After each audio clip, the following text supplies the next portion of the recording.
سلام عرض می کنم خدمت همراهان همیشگی با یک ویدیو آموزشی دیگه در خدمتتون هستم. در این ویدیو آموزشی بهتون توضیح میدم که به چه صورت میتونیم معاملات فروش رو در نرم افزار CRM و جبری ثبت کنیم. برای تعریف معاملات فروش در صفحه اصلی نرم افزار معاملات رو انتخاب میکنیم. در این قسمت که مسیر فروش برای شما نامگذاری شده، فهرست معاملات فروش رو با توجه به وضعیتی که دارن در حالت کانبان شما مشاهده می‌فرمایید. اگر بخواین حالت نمایش این صفحه رو تغییر بدین، در این قسمت فهرست رو انتخاب می‌کنید و فرصت‌های فروش یا معاملات فروش رو فهرست‌وار برای شما نمایش میده. من کانبان رو انتخاب می‌کنم.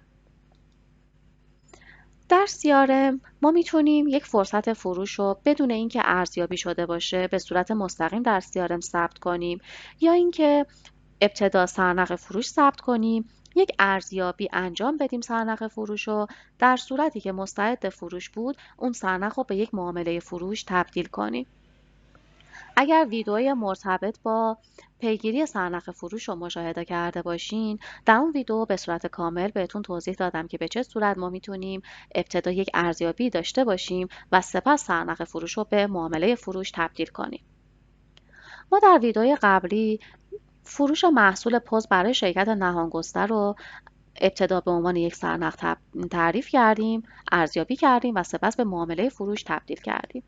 اگر من این معامله فروش رو کلیک کنم، میبینید که این سرنخ فروش به فرصت فروش تبدیل شده 4 ساعت پیش توسط یوزر ناظمی و سایر جزئیات هم در این قسمت برای شما مشخص شده که مخاطب چه کسی بوده، چه شرکتی بوده و تیم فروشی که این سرنخ رو پیگیری می‌کرده چه تیم فروشی بوده.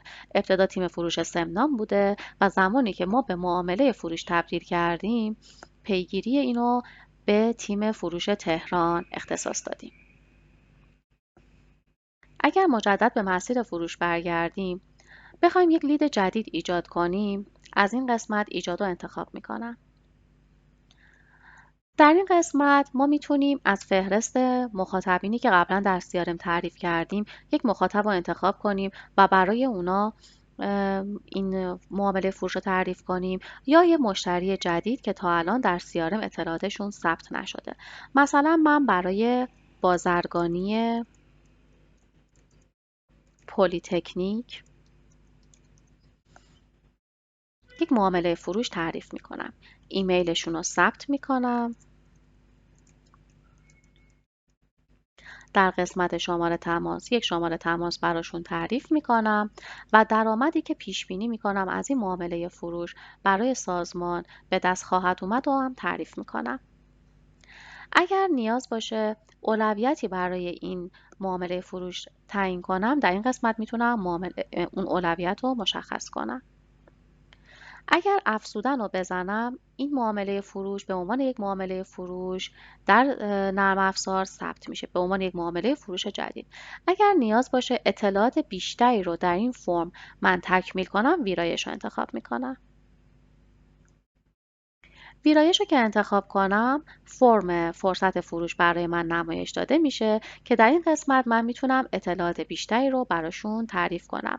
مثلا بخوام برچسب خاصی رو برای این فرصت فروشم در نظر بگیرم یا بخوام پیش بینی کنم که تاریخ قرارداد، یعنی چه زمانی این معامله فروش من به عنوان یک قرارداد در سازمان بسته میشه، میتونم از اینجا تاریخش رو انتخاب کنم.